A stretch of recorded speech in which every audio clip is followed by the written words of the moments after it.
विकास के कार्यक्रम में उत्तर प्रदेश का उदाहरण देते हैं कि विकास के कार्यक्रम में हमें दो चित्र दिखाई देते हैं। एक तो विकास के बारे में उत्तर प्रदेश में दाई का प्रेम और माई के प्रेम में फर्क होता ही है, और संख्या के अनुपात का सिद्धांत अगर डेमोक्रेसी में मान लिया जाए तो ये अधिकार हमारा बहुत मजबूती से है।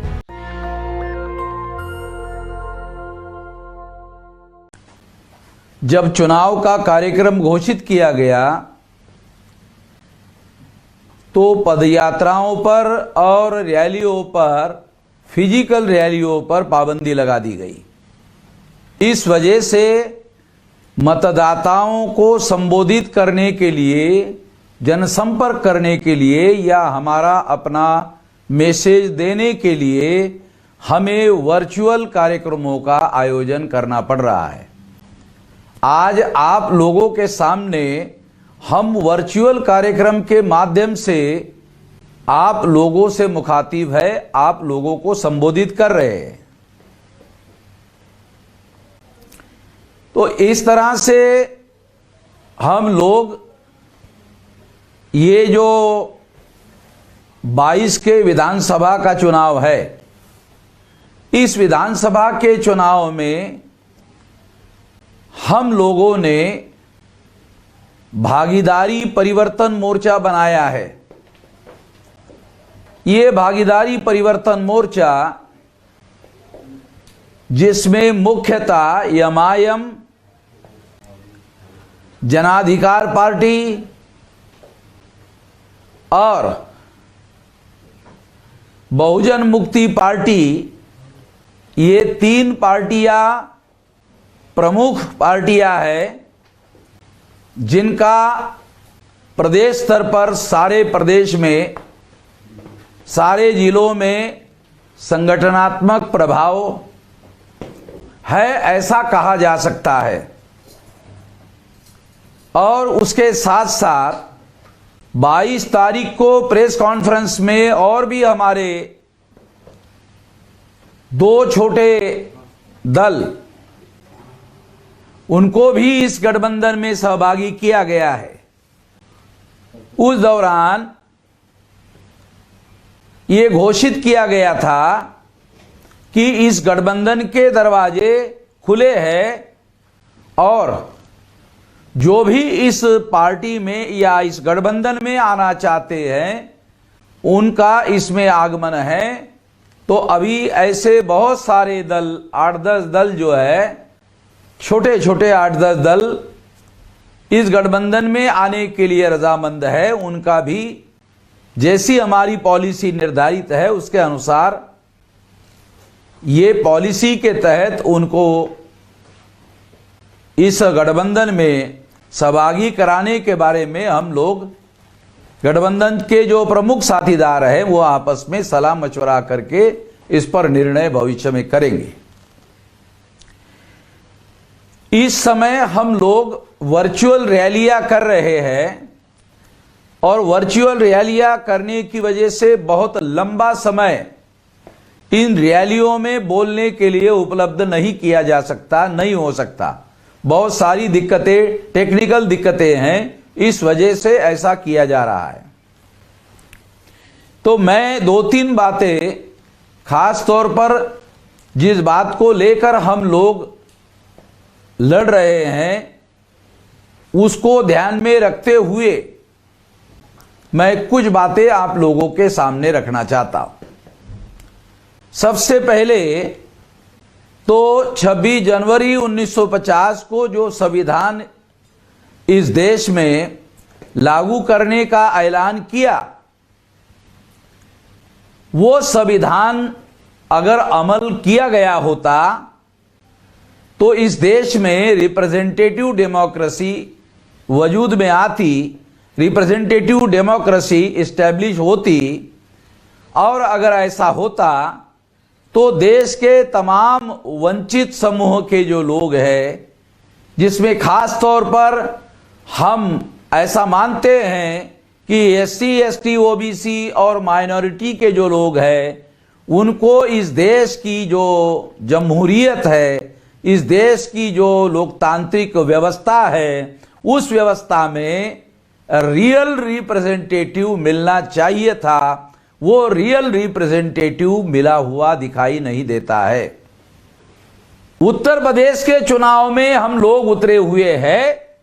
आने वाले समय में 403 विधानसभा का चुनाव होना है और 10 फरवरी को पहले चरण का वोट पड़ेगा और हम लोगों ने पहले प्रेस कॉन्फ्रेंस में यह घोषित किया है, उसके अनुसार 403 विधानसभाओं पर हम चुनाव लड़ेंगे।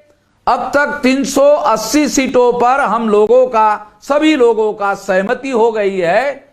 23 सीटें बाकी है और वो जल्दी ही हम लोग बैठ के तसल्ली से फाइनल कर देंगे। इसमें कोई बहुत बड़ी समस्या आने वाली नहीं है। मैं देश में इन लोगों को विकास का नारा देकर भ्रम में डाला जा रहा है और विकास के संदर्भ में जो बताया जा रहा है, मैं ये बात खास तौर पर आपको बताना चाहता हूं कि आजादी के आंदोलन में, जब आजादी का आंदोलन गांधी जी और नेहरू जी के नेतृत्व में चलाया जा रहा था तो उस समय स्वराज्य की बात की जा रही थी। आजादी मिलने के बाद जिन लोगों को स्वराज्य मिला उन लोगों के द्वारा स्वराज्य के हासिल करने वाले लोगों ने स्वराज्य की बात करना शुरू कर दिया और स्वराज्य के तहत उन लोगों ने विकास का एजेंडा और विकास का कार्यक्रम चालू किया। विकास के कार्यक्रम में उत्तर प्रदेश का उदाहरण देते हैं कि विकास के कार्यक्रम में हमें दो चित्र दिखाई देते हैं। एक तो विकास के बारे में उत्तर प्रदेश में बताया जाता है कि 13 इंटरनेशनल एयरपोर्ट बनाए गए हैं। चलो, बनाए गए होंगे। बहुत सारे एक्सप्रेस हाईवे रोड बनाए गए हैं। चलो, ये भी मान लेते हैं कि बनाए हैं। मगर जो इंटरनेशनल एयरपोर्ट बनाए गए हैं वो जो वंचित समूह है देश का, जो वंचित समूह है देश का, उनके लिए वो विकास का कार्यक्रम है, ऐसा नहीं कहा जा सकता। और जो सुपर एक्सप्रेस हाईवे बनाए गए हैं वहां वंचित समूहों के लोगों को अपनी बैलगाड़ियां, अपने मोटरसाइकिल या साइकिल चलाने के लिए भी पाबंदी है, इसलिए वो डेवलपमेंट भी उनके लिए है, ऐसा नहीं माना जा सकता।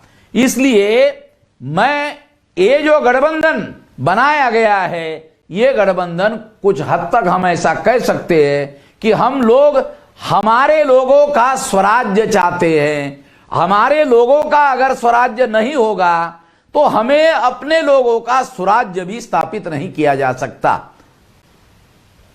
मां के प्रेयर में मैं एक किस्सा आपको बताता हूं और ये किस्सा बताकर बात समाप्त करता हूं, क्योंकि मैं स्वराज्य और सुराज्य का फर्क समझाने के लिए उदाहरण बता रहा हूं। वर्धा में बाबा साहब अंबेडकर गांधी जी को मिलने के लिए गए थे, तो गांधी जी ने उनको कहा था कि ये बात किसी को भी मत बताना कि आप मिलने के लिए आ रहे हैं। तो उन्होंने किसी को भी नहीं बताया, मगर वो बात लीक हो गई और लाखों की संख्या लोग जो है वहां इकट्ठा हो गए। तो गांधी जी ने बाबा साहब अंबेडकर को पूछा कि आपके सीक्रेट रखने के बावजूद भी इतने सारे लोग इकट्ठा हो गए हैं, क्या बात है कि इतने सारे लोग, मैं यहां बार बार लोगों को आपके बुलाता हूं, बुलाने के बाद भी लोग नहीं आते और आपने नहीं बुलाया फिर भी लाखों की संख्या में लोग आ गए हैं, क्या बात है? तो बाबा साहब अंबेडकर ने गांधी जी को कहा कि गांधी जी, दाई का प्रेम और माई के प्रेम में फर्क होता ही है। आप प्रेम कर रहे हैं मगर ये दाई का प्रेम है। हम चाहते हैं कि हम लोगों का स्वराज्य हो, हमारे लोगों को भी राज करने का, ये देश हमारा है। ये देश जो है जैसे दूसरों का है वैसे हमारा भी है और हमें अधिकार है। और संख्या के अनुपात का सिद्धांत अगर डेमोक्रेसी में मान लिया जाए तो ये अधिकार हमारा बहुत मजबूती से है। इसलिए मैं ऐसा मानता हूं कि हमें केवल स्वराज्य नहीं चाहिए, केवल विकास नहीं चाहिए, हमें स्वराज्य भी चाहिए और ये स्वराज्य के लिए ये गठबंधन काम करेगा, ऐसा मैं इस मौके पर कहना चाहता हूं। नेशनल दस्तक की आपसे गुजारिश है कि अगर इसको बचाना चाहते हैं तो नेशनल दस्तक को सब्सक्राइब करने के लिए रेड कलर के सब्सक्राइब बटन को दबाएं, फिर बेल आइकन की घंटी दबाएं। नेशनल दस्तक को बचाने के लिए बहुत जरूरी है कि हर खबर को शेयर करें, लाइक करें, कमेंट जरूर करें।